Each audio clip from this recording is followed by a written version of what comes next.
Hello বন্ধুরা, কেমন আছেন সবাই? আশা করি অনেক ভালো আছো। তোমাদের দোয়া ও আশীর্বাদে আমি অনেক অনেক ভালো আছি। তো আজকে তোমাদের সাথে এমন একটি গল্প শেয়ার করব, আমার জীবনের সাথে ঘটে যাওয়া একটি কালো অধ্যায়। আর সবার মতো আমি সম্পূর্ণ ভিডিও দেখার অনুরোধ করব না। ভিডিওটি যখন প্লে করেই ফেলেছ, তাহলে একটি কথাই বলবো, মনোযোগ সহকারে একটু ধৈর্য ধরে আর একটু সময় ব্যয় করে এই ভিডিওটি দেখো।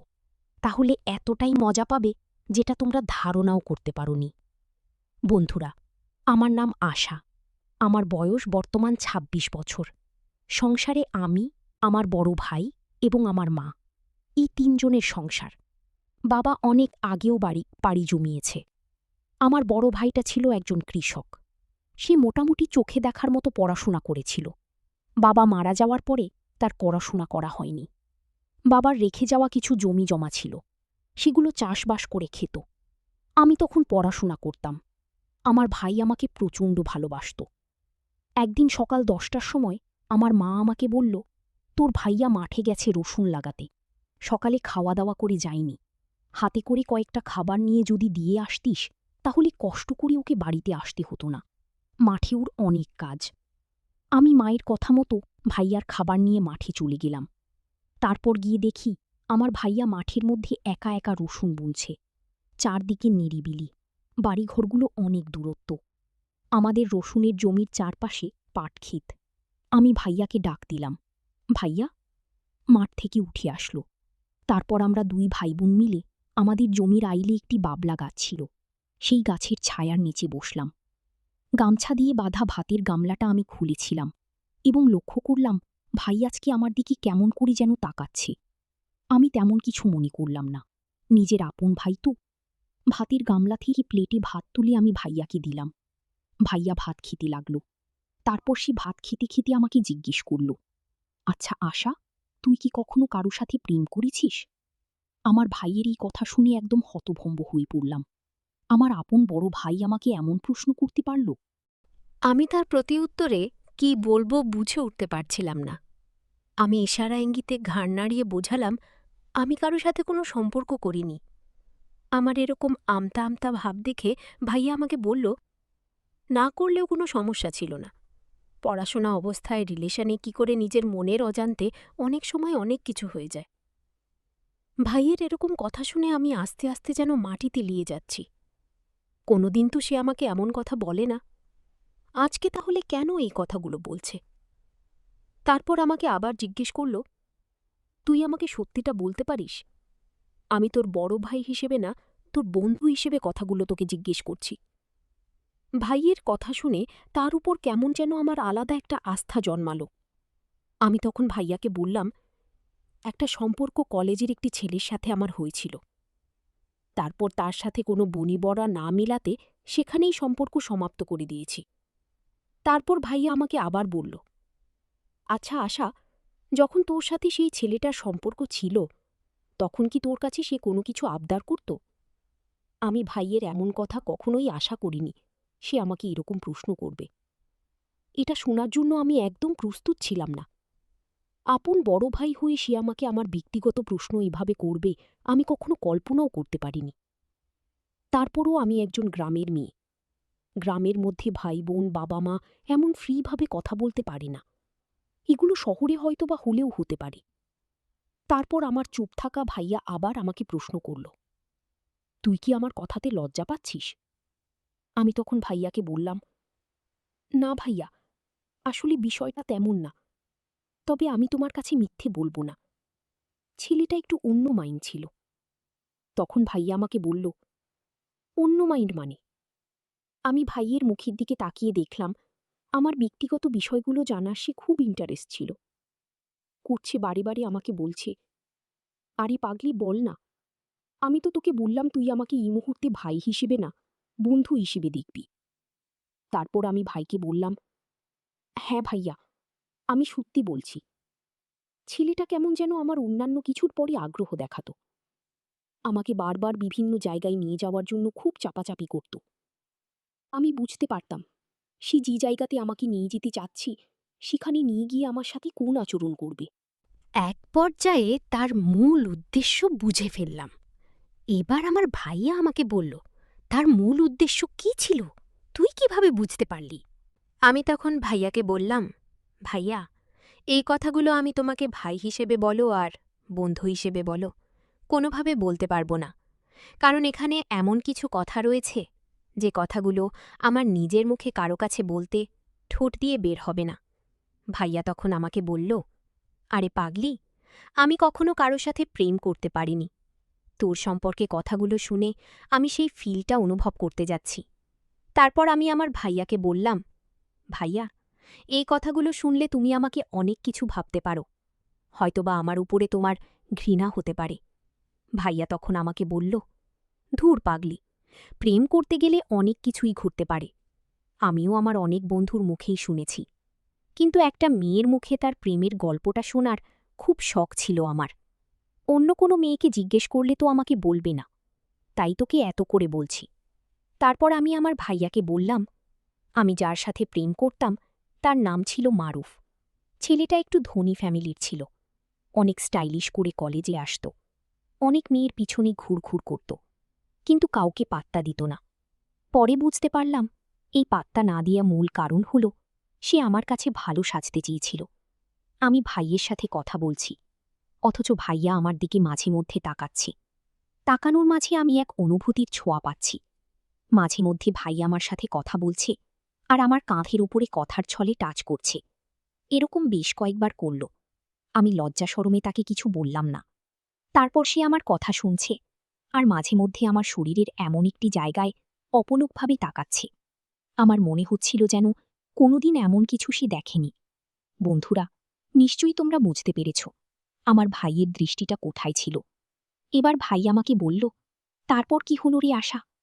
আমি তখন ভাইয়াকে বললাম, তারপর মারুফ একদিন আমাকে অফার দিল, সে তার এক বন্ধুর বাড়িতে আমাকে দাওয়াতে নিয়ে যাবে। আমি তাকে জিজ্ঞেস করলাম, কোন বন্ধু? কারণ আমি তার সব বন্ধুকে চিনি। মারুফ তখন বলল, রনি নিজের বাড়িতে আমাদেরকে দাওয়াত করছে। আমি তখন তাকে বললাম, কলেজ থেকে আর করা যাবে? তখন সে বলল, আমাদের দুজনকেই দাওয়াত করেছে। আমার মনের মধ্যে একটু সন্দেহ ঢুকল, যদিও আমি একটু হলেও মানুষকে মন থেকে ভালোবেসেছিলাম। সেই বিশ্বাসের জায়গা থেকে আমি তার বাইকের পিছনে উঠে পড়লাম। মারুফ এমনভাবে বাইক চালাচ্ছিল, সে যানজটবিহীন রোডে মাঝে মধ্যে ব্রেক মারছিল। হয়তোবা সে আমার শরীর ছোঁয়ার অনুভূতিটা নিতে চাচ্ছিল। আমি বুঝতে পারছিলাম। আমি অনেকবার নিজেকে সংযত রাখার চেষ্টা করছিলাম, কিন্তু গাড়ির স্পিড ছিল ৬০ থেকে ৭০ কিলোমিটার বেগে, যার কারণে নিজেকে বেশ একটা সংযত করে রাখতে পারছিলাম না। আমি বুঝতে পারছিলাম মারুফ অনেকটাই খুশি হয়েছিল। তারপর সে আমাকে রনির নিজের বাড়িতে নিয়ে গেল। রনিদের বাড়িতে ঢুকে আমি একটু আশ্চর্য হয়ে গেলাম, কারণ একটি মানুষও তাদের বাড়িতে নেই। তাহলে মানুষ কি আমাকে এখানে? আমি সেদিন বুঝতে পেরেছিলাম আজকে এখান থেকে আমার কোনোভাবেই খালি পেটে বাড়িতে ফেরত যাওয়া সম্ভব নয়। যেভাবেই হোক কিছু না কিছু পেটে নিয়ে যেতে হবে। বন্ধুরা, নিশ্চয়ই তোমরা আমার কথাগুলো ক্লিয়ারভাবে বুঝতে পারছ। তারপর আমি রনিকে জিজ্ঞেস করলাম, তোদের বাড়িতে তো একটি লোকও নেই, তাহলে আমাদের কি দাওয়াত করলি কিসের জন্য? রনি তখন আমাকে ফাঁকি দিয়ে কি সত্যিটা বলল, আসলে মারুফ আমাকে তাদের বাড়িতে কোনো দাওয়াতের জন্য ডেকে এনেছে। রনির মুখ থেকে সব কথা শোনার পরই আমি সেই বাড়ি থেকে বের হওয়ার অনেক চেষ্টা করেছিলাম, কিন্তু কোনোভাবেই আমি সেখান থেকে বের হতে পারলাম না। তারপর রনি আমাকে এবং মারুফকে তাদের একটি রুমে বসতে দিয়ে দোকান থেকে কিছু আনার কথা বলে তাদের মেন গেটে তালা দিয়ে বাইরে চলে গেল। তারপরের ঘটনা আমি তোমাকে বলতে পারবো না ভাইয়া। তারপর আমার ভাইয়া আমাকে বলল, এতদূর যখন বলেই ফিরেছিলাম, তাহলে আসল মজার জায়গাটুকু বাকি রেখে লাভ কি? বলো না, আমার শুনতে খুব ভালো লাগছে। সেদিন আমি ভাইয়ের কথা শুনে কেমন যেন একটু উল্টোপাল্টা হয়ে গেলাম। সে তো আমার আপন বড় ভাই, আমার ব্যক্তিগত কথা সে কিভাবে শুনছে? শুধু তাই নয়, সে আমার থেকে শোনার জন্য বাড়ি বাড়ি প্রশ্নবিদ্ধ করছে। আমি ভাইয়াকে আবার বললাম, চার দেয়ালের মাঝে এমন কিছু ঘটনা থাকে যেগুলো পৃথিবীর কাউকে বলা যায়। তুমি তো একজন ম্যাচিওর পুরুষ মানুষ। ভাইয়া, এত কিছু তোমাকে ভেঙে বলতে হবে না। তারপরও আমার ভাইয়া আমাকে কোনো মতেই ছাড়ল না।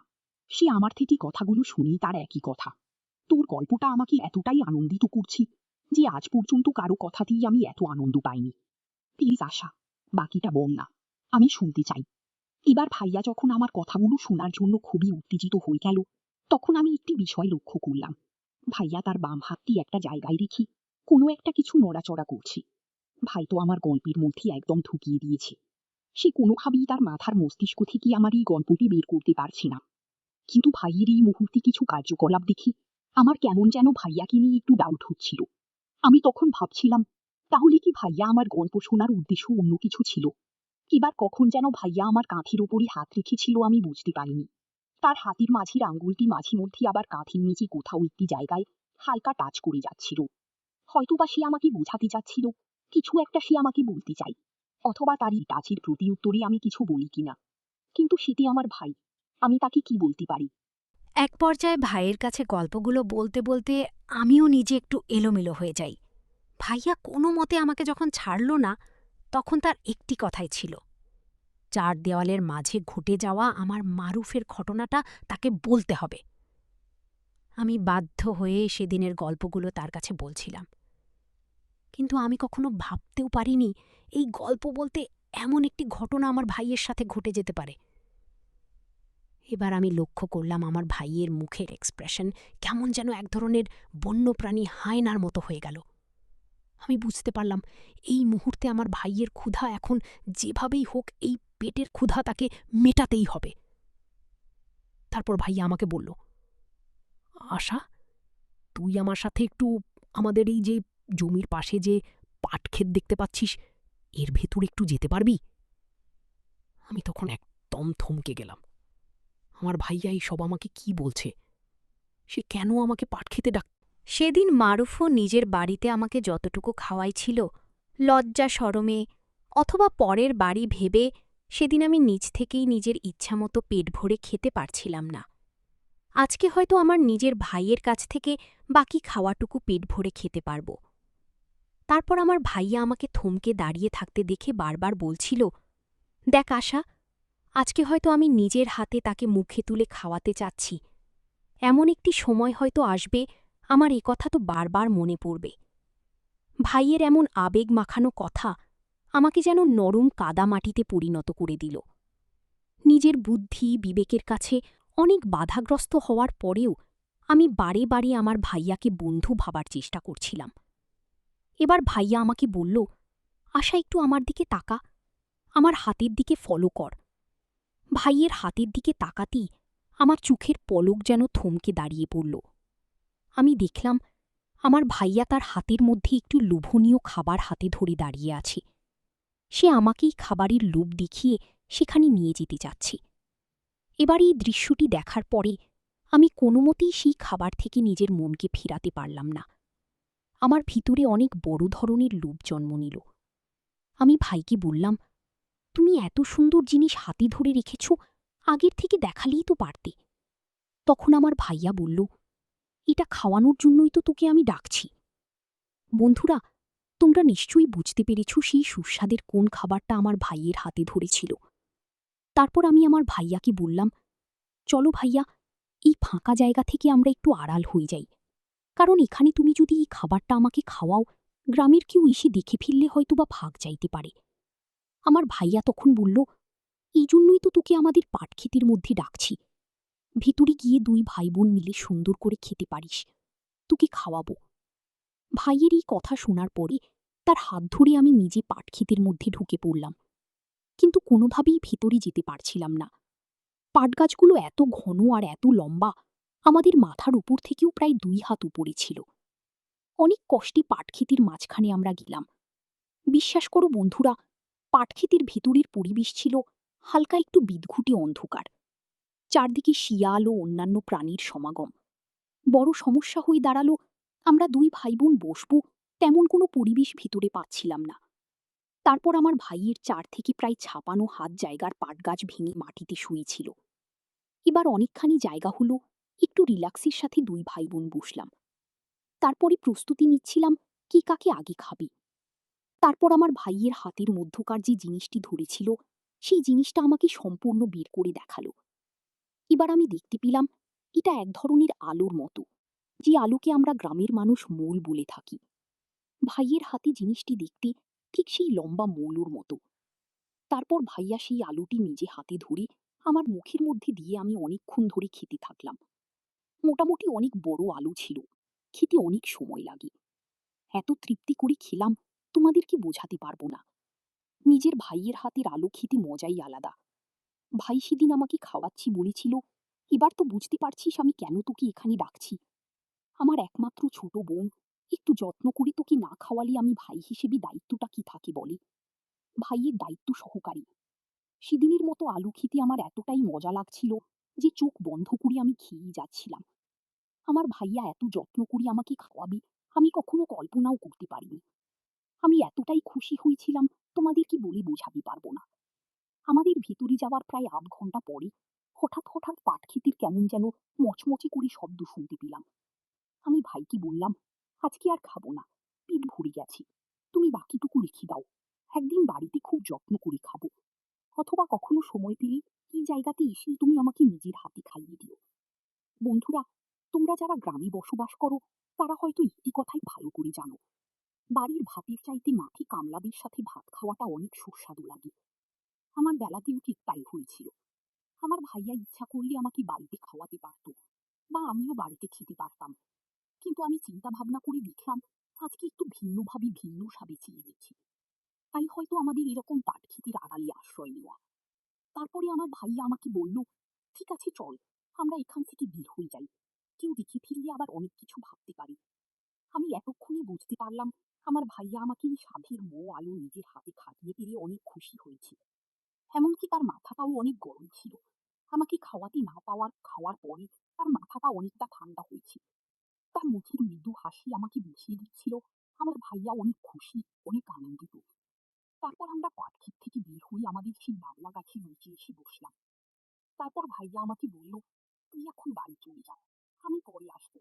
একসাথে আমরা দুজনেই নদীতে না গিয়ে আমি বাড়িতে চলে আসি।